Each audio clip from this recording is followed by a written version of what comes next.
Hello friends, welcome to another new video. আপনাদের আবার একটি নতুন ভিডিওতে স্বাগত জানাই। তো WB PG admission 2023-24 process almost কিন্তু চলছে, এবং এই ভিডিওতে আমি আপনাদের জন্য নিয়ে চলে এলাম 8টার ওপর ইউনিভার্সিটির তথ্য, যাতে করে আপনাদের বুঝতে প্রবলেম না হয়। One by one detail share করবো এই ভিডিওতে। এবং পুজোর আগে মোটামুটি আমরা যেটা দেখতে পাচ্ছি যে পিজি এবং বিএড এর অ্যাডমিশন প্রসেস অলমোস্ট কমপ্লিট হয়ে যাওয়ার পথে রয়েছে।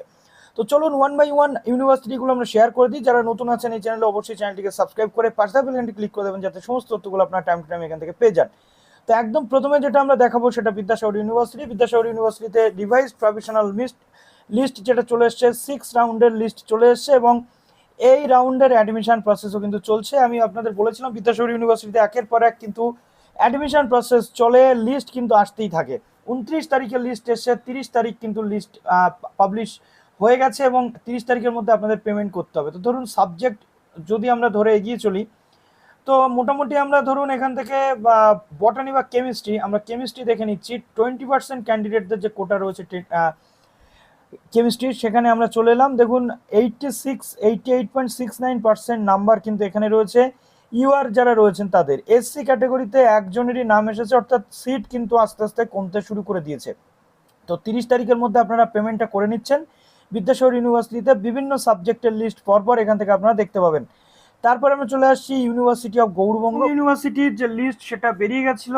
এবার দেখো তোমাদের এখানে যে অ্যাডমিশন লিস্ট রয়েছে, 29 থেকে 30 সেপ্টেম্বরের মধ্যে যারা গৌড়বঙ্গ ইউনিভার্সিটিতে অ্যাডমিশন নিতে চাইছো তারা অবশ্যই অ্যাডমিশনটা নিয়ে নিচ্ছ। দেখো, for open category candidate should pay the admission fees to complete the admission, অর্থাৎ ওপেন ক্যাটাগরির ক্যান্ডিডেটদের জন্য এই লিস্টটা বেরিয়েছিল। ধরো আমি কেমিস্ট্রিতে ক্লিক করলাম, গৌড়বঙ্গ ইউনিভার্সিটির ওয়েবসাইটটা সত্যি খুবই স্লো কাজ করছে। দেখো এখানে কেমিস্ট্রির যে লিস্টে বেরিয়েছিল মোটামুটি 94.6% থেকে এসেছিল। এরপর একাধিক লিস্ট কিন্তু আসবে। আমরা চলে এসেছি গৌড়বঙ্গ ইউনিভার্সিটির যে ডেটগুলো রয়েছে। দেখো, অনলাইন ফর্ম অফ ওপেন ক্যাটাগরির জন্য বেরিয়েছিল, এবং 28 তারিখে প্রভিশনাল লিস্ট বেরিয়েছে ওপেন ক্যাটাগরির, এবং রিজার্ভড ওপেন ক্যাটাগরির 30 তারিখ পর্যন্ত অ্যাডমিশনের যে পেমেন্ট সেটা চলবে, এবং সেকেন্ড ফেজ অনলাইন অ্যাডমিশন যদি হয় তাহলে জানানো হবে। গৌড়বঙ্গ ইউনিভার্সিটির পক্ষ থেকে এটা বলে দেওয়া হয়েছে। এবার আমরা নেক্সট চলে যাচ্ছি রবীন্দ্রভারতী ইউনিভার্সিটিতে।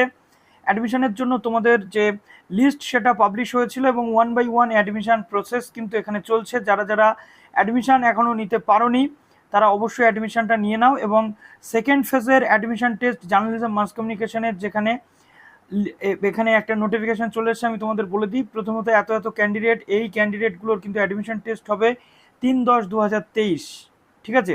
জার্নালিজম মাস কমিউনিকেশন যারা পড়তে চাইছো তাদের জন্য 3 তারিখে একটা অ্যাডমিশন টেস্ট রয়েছে। তারপরে তোমাদের অ্যাডমিশন 2 ইয়ার, তারপরে রয়েছে তোমাদের result of first phase admission test, এবং এই মাইনাস করে দিলে তোমরা কিন্তু লিস্টগুলো দেখতে হবে যেখানে অ্যাডমিশন প্রসেস চলছে। এবং ওয়ান বাই ওয়ান যে নোটিফিকেশান সেটা আসলেই আমি তোমাদের জানাবো। সেকেন্ড লিস্টের পর থার্ড লিস্ট যদি পসিবল হয় কবে আসতে পারে সেটা বলে দিচ্ছি এখান থেকে। 30 তারিখ পর্যন্ত এই পেমেন্ট চলবে সেকেন্ড লিস্টে। যদি নেক্সট আরও কোনো সিট ফাঁকা থাকে 4/10/2023 পরবর্তী যে অ্যাডমিশনের জন্য নোটিফিকেশান তোমরা পাবে। তারপর আসছি দক্ষিণ দিনাজপুর ইউনিভার্সিটি। দক্ষিণ দিনাজপুর ইউনিভার্সিটিতে উইলিংনেস ফর্ম ফিল আপ কিন্তু শুরু হয়ে গেছে, অর্থাৎ পিজি অ্যাডমিশন নিতে যারা ইচ্ছুক ম্যাথমেটিক্স ডিপার্টমেন্টের পক্ষ থেকে চলে এসছে নোটিফিকেশান। আমি একটু তোমাদের দেখিয়ে দিই নোটিফিকেশানটাতে কী বলা হয়েছে। 29/9/2023 ডেটে রয়েছে। It is to notify all remaining students who have apply to take admission in MSc in mathematics Dakshin Dinajpur university for the session. কি বলা হচ্ছে, টু শো ইউর উইলিংনেস, ঠিক আছে। একটা ইমেল তোমাদেরকে পাঠাতে হবে যেখানে তোমরা ভর্তি হতে ইচ্ছুক পরবর্তী লিস্টে, সেটা তোমাদের ডিডিইউ যে অ্যাডমিশন ইমেল অ্যাড্রেস রয়েছে এখানে 3/10 মধ্যে একটা ইমেল তোমাদেরকে পাঠাতে হবে। কি লিখতে হবে, সাবজেক্ট লিখতে হবে ইমেলে willingness to admission in mathematics at Dakshin Dinajpur university. তোমার ফুল নেম দিতে হবে, তোমার স্টুডেন্ট এনরোলমেন্ট আইডি অর্থাৎ অ্যাপ্লিকেশন ফর্ম নম্বর দিতে হবে, a brief statement outing your reasons for choosing the mathematics and your academic and career goals in the field of mathematics। অর্থাৎ next এটা তুমি সাবজেক্টে দিচ্ছ, তোমার নাম দিয়ে দিচ্ছ যেখানে লিখতে হয় আর কি ডেসক্রিপটিভ ওয়েতে, তারপর স্টুডেন্ট এনরোলমেন্ট আইডি দিচ্ছ, এবং তুমি ম্যাথমেটিক্স কেন পড়তে চাও সেটা সংক্ষেপে তোমাকে লিখতে হবে, এবং একাডেমিক এবং তোমার কেরিয়ারের কি কি গোল রয়েছে বা তোমার কি লক্ষ্য রয়েছে আগামী দিনে ম্যাথমেটিক্স নিয়ে সেটা তুমি দিচ্ছ, এবং তোমার অ্যাপ্লিকেশন ফর্মটার একটা পিডিএফ কপি স্ক্যান করে তুমি এখানে দিচ্ছ, ঠিক আছে। তার পরবর্তীতে তোমাদের সমস্ত যে নেক্সট প্রসেসগুলো পরপর কিন্তু হবে।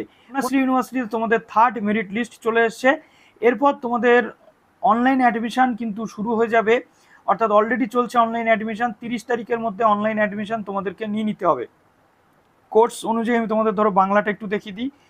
এখানে ক্যাটাগরি ধরো ইউআর শো মেরিট লিস্টে আমি যদি ক্লিক করি, দেখো বাংলাতে 81 পয়েন্ট থেকে লাস্ট অফ অল 79 পর্যন্ত কিন্তু লিস্ট নেমেছে। বর্ধমান ইউনিভার্সিটির পক্ষ থেকে গতকালকে আমি তোমাদেরকে জানিয়েছিলাম যে লিস্ট চলে এসেছে। আজকে আর কোনো লেটেস্ট আপডেট রয়েছে কিনা একটু তোমাদের বলে দিই।